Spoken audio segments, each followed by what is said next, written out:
untuk dicermati bagaimana seorang berita wahyu bisa sampai pada pemikiran Yesus adalah Roh Kudus. Roh Kudus adalah daya kreatif dari Allah, nampak sebagai daya imanan atau asas hidup yang menopang alam semesta dan isinya. Kurang lebih setahun yang lalu, seorang budayawan dengan lantang menyatakan kerajaan Galuh yang pernah berdiri di Ciamis itu fiktif karena menurut dia tidak memenuhi persyaratan ekonomi untuk sebuah kerajaan. Sebelumnya, budayawan yang sama mengklaim hal yang serupa terhadap kerajaan Sriwijaya. Kita pun mungkin berlaku hampir serupa ketika menyaksikan satu kelompok masyarakat tertentu melaksanakan ritual adat atau keagamaan mereka. Kalaupun tidak terucap dalam benak kita, mungkin timbul berbagai penghakiman bahwa itu adalah bentuk dari praktek paganisme, animisme, dinamisme, penyembahan berhala yang bersumber dari takyul, dan lain sebagainya. Kita jarang berupaya untuk memahami apa yang ada di benak mereka, tetapi cenderung untuk menghakimi berdasarkan apa yang ada dalam pemahaman kita sendiri. Ada kesemena-menaan dalam memaknai sesuatu peristiwa. Kita cenderung untuk tidak berusaha memahami dari sudut pandang masyarakat itu sendiri berdasarkan penghayatan mereka, tetapi langsung menghakimi berdasarkan keyakinan kita sendiri. Kesemenaan ini tampak juga dalam memaknai Alkitab. Inilah penyebab pemahaman yang salah terhadap teks Alkitab. Kesemenaan penafsiran ini tampak juga dalam tulisan yang diberi judul Yesus dan Roh Kudus, ditulis oleh Ibu Rita Wahyu, diunggah pada tanggal 6 September 2020 di situs Sarapan Pagi Biblika, dan pada tanggal 14 Maret 2021 yang lalu ditambahkan komentar. Tampaknya saya tidak perlu repot-repot klarifikasi menghadapi cercaan dan tuduhan dari YouTuber Kristen Trinitarian yang memframing artikel ini dalam konflik teologis Trinitas versus Oneness. Tulisan ini diawali mungkin oleh adminnya yang mengutip Lukas pasal 11 ayat 13. Kemudian diikuti dengan semacam identifikasi masalah, yaitu ada hubungan khusus yang tidak terpisahkan antara Yesus Kristus dengan Roh Kudus. Maaf, saya kok tidak melihat ada indikasi dugaan semacam itu. Hubungan khusus yang berbeda dari hubungan Yesus dengan Bapa dalam ayat tersebut maupun dalam ayat-ayat sebelumnya. Dalam bagian pertama, yaitu tentang nubuat perjanjian lama, tampaknya penulis ingin menunjukkan adanya hubungan khusus yang tidak terpisahkan itu antara Yesus Kristus dengan Roh Kudus, yaitu bahwa Mesias yang dinubuatkan itu akan dikuasai oleh Roh Kudus. Ini ditulis dalam kalimat pertama bagian pertama ini. Penulis mengutip Yesaya pasal 61 ayat 1-3, kemudian menyatakan bahwa nubuat Yesaya itu telah digenapi tatkala Yesus membaca nas itu di rumah ibadat di Nazaret, sebagaimana dalam Lukas pasal 4 ayat 18-21. Mungkin karena tidak terlalu jelas menunjukkan Yesus dikuasai oleh Roh Kudus, baik di dalam Injil Lukas maupun di dalam nubuat Yesaya itu, penulis kemudian mengutip ayat lain dari Yesaya pasal 11 ayat 2 yang menubuatkan bahwa Roh Tuhan akan ada padanya, untuk menegaskan tentu saja pernyataan bahwa Mesias akan dikuasai oleh Roh Kudus. Kalimat ketiga dan keempat dari paragraf pertama bagian selanjutnya, yaitu tentang kelahiran Yesus Kristus, terdengar asing bagi saya. Apakah kekudusan Yesus itu diperoleh karena cara Maria mengandung? Anak di dalam kandungan Maria itu kudus, tentu bukan karena bagaimana cara Maria mengandung, tetapi karena memang naturnya. Dan karena natur itu pula lah yang menentukan cara bagaimana ia harus dikandung Maria, bukan sebaliknya sebagaimana tulisan ini. Tentang sengsara Yesus, kita harus melihatnya dalam keseluruhan rencana inkarnasi. Sengsara itu adalah konsekuensi Yesus mengajar dan membuat banyak mukjizat yang bisa membuat semakin banyak orang akan percaya dan mengikuti dia. Selain itu, pengajaran Yesus juga menabrak dan merongrong kemapanan kaum pemimpin agama kala itu. Sengsara dan penyaliban itu skenario iblis, bukan skenario Tuhan. Untuk menanggung kesalahan dosa manusia, Yesus menjadi manusia dan tinggal di antara kita.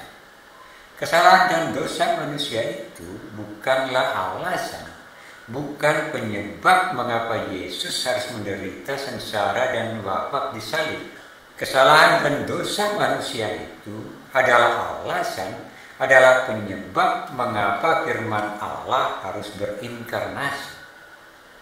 Prinsip tidak boleh ada seorang pun yang menderita sengsara, apalagi mati hanya karena kesalahan orang lain, harus tetap berlaku di manapun.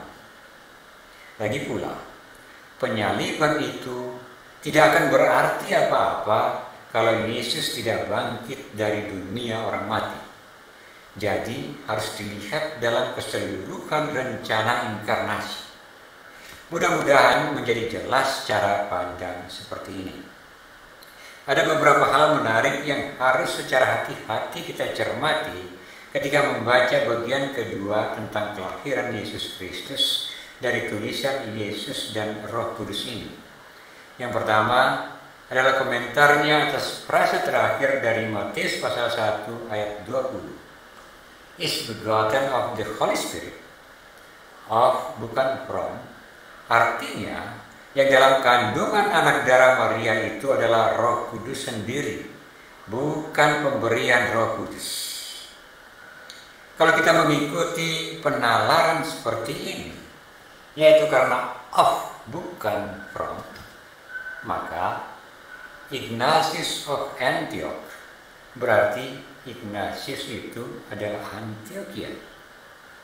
Clemens of Rome juga berarti Clemens itu adalah Roma. Demikian juga dengan Polikarpus of Smyrna, akan berarti Polikarpus itu adalah Smyrna. Silakan Anda simpulkan sendiri. Yang kedua, terdapat dalam subbagian keempat, yaitu tentang Roh Kristus, Roh Allah, Roh Kudus, dan Roh. Sayangnya, subbagian 1, 2, dan 3 tidak tersedia, sehingga mungkin sulit untuk menelusuri penalarannya kalau seandainya tidak runut pada bagian-bagian selanjutnya. Dalam sub ini, penulis mensurvei sejumlah ayat yang mengandung kata roh, seperti Roma pasal 8 ayat 9, 2 Korintus pasal 3 ayat 18, Ibrani pasal 3 ayat ke-7, 2 Petrus pasal 1 ayat 21, Ibrani pasal 9 ayat 14, 1 Petrus pasal 1 ayat 1 sampai 2, dan 1 Yohanes pasal 4 ayat ke-3. Namun tidak ada upaya atau penalaran untuk sampai pada pernyataan di paragraf kedua setelah kutipan 1 Yohanes pasal 4 ayat ke-3 itu. Tanpa penalaran apapun, termasuk di dalam paragraf pertama, paragraf sebelumnya, di mana penulis mengomentari peran roh dalam kitab Wahyu. Dalam paragraf kedua, kalimat pertama tertulis, data-data Alkitab yang mengenai Roh Kudus tidak diciptakan, tetapi adalah daya kreatif dari Allah pengasih yang kudus, nampak sebagai daya imanen atau asas hidup yang menopang alam semesta dan isinya. Saya sudah berusaha mencari di mana gerangan penawaran bagaimana Roh Kudus yang personal menjadi daya kreatif yang impersonal. Kalau untuk menghindari kesan kerasukan karena ada dua roh dalam satu tubuh, maka itu akan menabrak sendiri uraian dalam bagian-bagian selanjutnya. Mungkin penalarannya ada pada sub 1, 2, dan 3 yang tidak disertakan. Dan mudah-mudahan ungkapan energi alam dalam kalimat sesudahnya bukan istilah lain untuk asas hidup atau daya kreatif, apalagi Roh Kudus dalam kalimat pertama.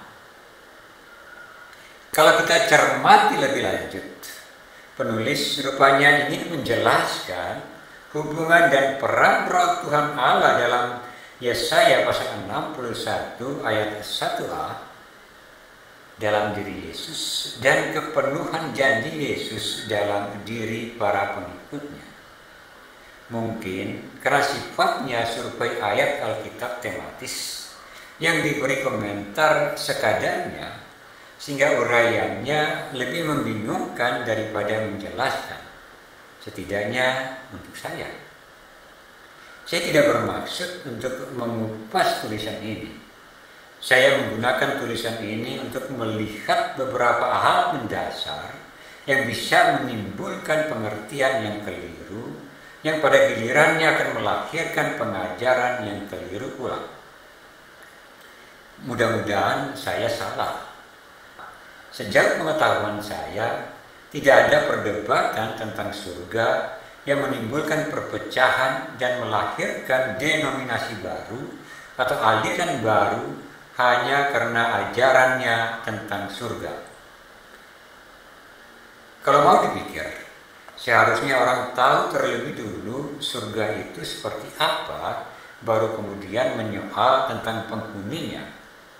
Kenyataannya, manusia tidak terlalu peduli dengan surga, tetapi begitu ingin kepastian tentang sosok Allah yang bersemayam di surga itu. Tidak peduli surga itu ada di mana dan seperti apa adanya. Yang ingin diketahui, apa natur Allah, ada berapa banyak Allah yang bersemayam di surga, bagaimana Tritunggal itu adanya di surga, apakah merupakan gabungan dari roh, apakah sebenarnya hanya ada satu. Sayangnya, Allah tidak pernah membuka surga dan memperlihatkan kepada manusia manapun, sehingga ia bisa menyatakannya kepada manusia lainnya tentang apa yang dilihatnya dengan mata kepalanya sendiri. Tidak kepada Musa, tidak kepada Elia, tidak kepada Yohanes Pembaptis, juga tidak kepada Petrus, Paulus maupun rasul-rasul lainnya. Tidak ada seorang pun yang pernah naik ke surga, melihat Allah lalu turun dan mengajar tentang Allah yang dilihatnya, Allah yang dijumpainya di surga itu. Tidak pernah ada. Kalau ada yang pernah naik ke surga, maka dia tidak akan mati konyol, tetapi langsung akan naik ke surga sebagaimana yang pernah ia lakukan sebelumnya. Satu-satunya informasi tentang Allah dinyatakan oleh Dia yang turun dari surga, Mesias anak Allah yang ada di pangkuan Bapa sejak awal mula, yang sudah turun ke dunia. Oleh karena itu, kalau Anda ingin mengenal Allah, maka pelajarilah Yesus. Kalau Anda mengutip ajaran tentang Allah itu, misalnya dari epistel, Anda harus kembali ke Yesus. Karena surat-surat para rasul adalah penafsiran penulis surat atas pengajaran Yesus.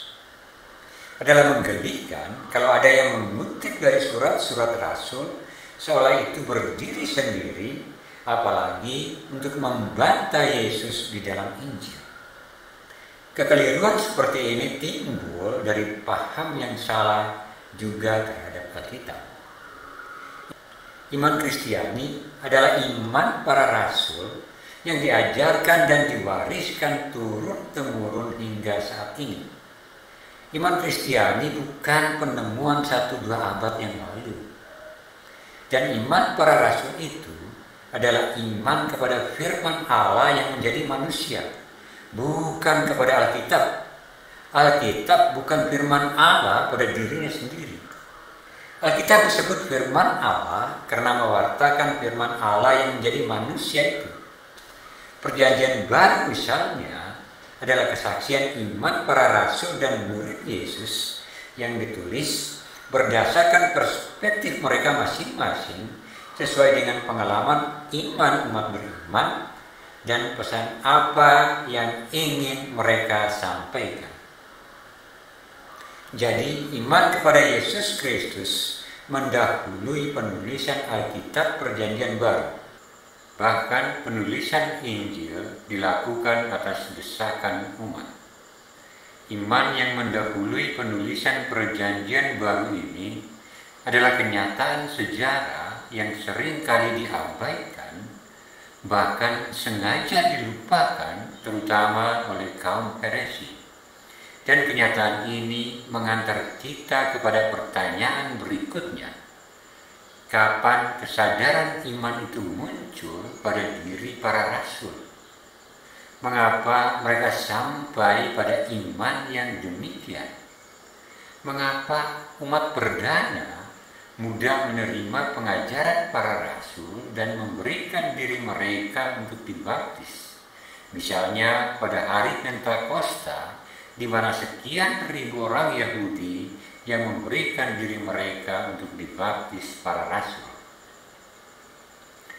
Meskipun berulang kali Yesus memberikan kesaksian akan dirinya sendiri dan menyatakan kemuliaannya dalam berbagai tanda, namun belum tiba saatnya bagi para rasul dan murid untuk menyadari itu.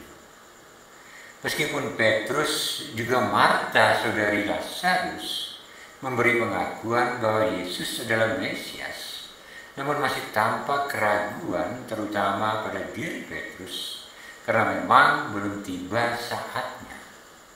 Karena sesungguhnya sebuah nubuat baru akan disadari jika nubuat itu telah digenapi seluruhnya. Demikian juga dengan nubuat tentang Mesias. Kesadaran bahwa Yesus adalah Mesias baru muncul setelah kebangkitan Yesus. Oleh kebangkitan Kristus, mereka menemukan berbagai nubuat tentang Mesias tergenapi di dalam diri Yesus orang Nazaret itu. Mereka menemukan Yesus dalam iman dan pengharapan Yahudi mereka. Bangsa Yahudi kala itu memang sedang menantikan kedatangan Mesias. Mereka tahu konsep tentang Mesias, tentang tanda-tanda kegenapannya, tentang siapakah Mesias itu dalam relasinya dengan Allah. Dan itulah sebabnya mengapa orang-orang Yahudi menerima Yesus dan memberikan diri mereka dibaptis pada saat Pentakosta. Mesias adalah anak Allah, bukan ciptaan para rasul. Faktor lain yang turut berperan besar dalam timbulnya pengajaran yang keliru adalah kurangnya sikap rendah hati. Umat Kristiani percaya bahwa oleh permandian mereka menerima karunia Roh Kudus sama seperti para rasul dahulu. Keyakinan memperoleh karunia Roh Kudus itulah bisa membuat seseorang kurang bersikap rendah hati. Pengertian yang diperoleh ketika membaca Alkitab diyakini berkat campur tangan Roh Kudus. Kalau pengertian itu sepaham dengan ajaran para rasul yang diteruskan oleh bapak-bapak apostolik dan bapak-bapak gereja, tentu tidak ada masalah. Tapi masalah akan timbul kalau pengertiannya itu tidak sepemahaman, bahkan bertentangan dengan ajaran para rasul yang diteruskan oleh murid-murid mereka dan kemudian oleh bapak-bapak gereja. Karena meyakini mendapat karunia dari Roh Kudus, Mereka merasa lebih benar setidaknya dalam menafsirkan ajaran para rasul yang tertulis di dalam Alkitab. Kalau bertentangan dengan ajaran bapak-bapak apostolik maupun bapak-bapak gereja, bagi mereka itu tidak menjadi soal, karena memang tidak tertulis dalam Alkitab. Berbagai cara digunakan untuk menunjukkan bahwa penafsiran mereka adalah penafsiran yang paling benar, sekalipun jika dibandingkan dengan murid-murid para rasul itu sendiri. Cara yang umum dipakai adalah dengan mengisolasi satu ayat dari konteks dan dari keseluruhannya. Misalnya, apakah Matius penulis Injil seorang Trinitarian atau bukan? Sekali lagi, iman akan Yesus sudah ada sebelum Injil ditulis, sehingga tidak mungkin menunjukkan adanya tahap perkembangan dalam iman Matius misalnya. Jadi tidak mungkin di satu ayat tertentu Matius itu seorang Unitarian. Di ayat tertentu lainnya ia menulis tentang imannya yang Binitarian. Dan di ayat lainnya ia adalah seorang Trinitarian. Oleh karena itu kita perlu tahu apa pemahaman Musa, Petrus atau Paulus tentang Allah, tentang Trinitas misalnya, dan membaca tulisan mereka atau berbagai tulisan tentang mereka dalam bingkai pemahaman mereka sendiri.